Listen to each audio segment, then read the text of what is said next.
श्रद्धा और विवेक उस होटल में चेक इन करते ही रिसेप्शन काउंटर से उन्हें रूम नंबर 108 की चाबी मिली।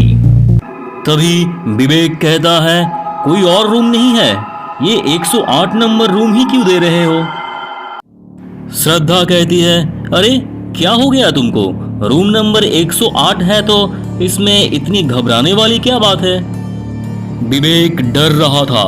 तभी श्रद्धा विवेक के हाथ से चाबी ले ली और वे दोनों रूम नंबर 108 में पहुंचे। रूम में पहुंचते ही श्रद्धा कहती है, वाओ, रूम तो काफी अच्छा है।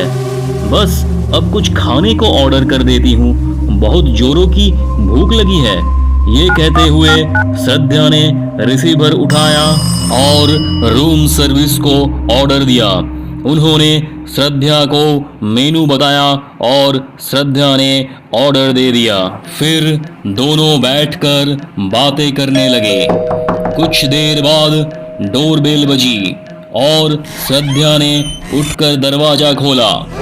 रूम सर्विस बॉय ने जैसे ही विवेक को देखा, उसके चेहरे का रंग उड़ गया। सर्विस बॉय कहता है, सर आप, अच्छा हुआ आप यहाँ आ गए। आपको पता भी नहीं है कि उस रात के बाद से मेरे साथ क्या क्या हो रहा है। ये सुनकर विवेक चौंक गया और श्रद्धा भी हैरान रह गई। तभी श्रद्धा कहती है, ये तुम क्या कह रहे हो? ये कहकर उसने विवेक से पूछा, ये क्या बोल रहा है? क्या तुम पहले भी यहाँ आ चुके हो? विवेक कहता है, नहीं, मैं तो यहाँ पहली बार आया हूँ। विवेक ने सर्विस बॉय से कहा कि तुमको कोई गलतफहमी हुई है। तभी सर्विस बॉय कहता है, नहीं सर, मुझे कोई गलतफहमी नहीं हुई है, मैं आपको पहचान गया हूँ।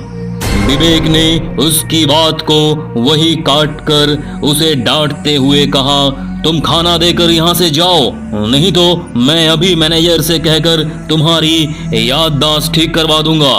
ये सुनकर सर्विस बॉय डर गया और वो खाने की प्लेट को टेबल पर छोड़कर चला गया। श्रद्धा को ये बात बहुत ही अजीब लग रही थी, लेकिन फिर भी उसने विवेक से कोई सवाल नहीं किया और दोनों ने साथ बैठकर खाना खाया। सर्विस बॉय वहां से निकलकर कॉरिडोर से जा रहा था। तभी उसको किसी की हंसने की आवाज सुनाई दी। आखिर वो दिन आ ही गया जिसका मुझे इंतजार था। ये सुनकर वो डर गया और पीछे पलटकर देखा तो वहां कोई नहीं था। सर्विस बॉय कहता है, अब वो यहाँ आ चुका है, तुम अब मुझे डराना छोड़ दो। तभी वो साया कहती है, तेरे जिंदा रहने से मुझे कोई फायदा नहीं है। तू उसको यहाँ लेकर नहीं आया, मैंने ही उसको यहाँ रोकने के लिए मजबूर किया। अब तेरे जिंदा रहने का कोई मतलब नहीं। ऐसा कहकर वो साया उसके सामने आ गई। ये लड़की बहुत ही डरावनी लग रही थी। उसकी आंखें पीली और चेहरा नीला पड़ा हुआ था।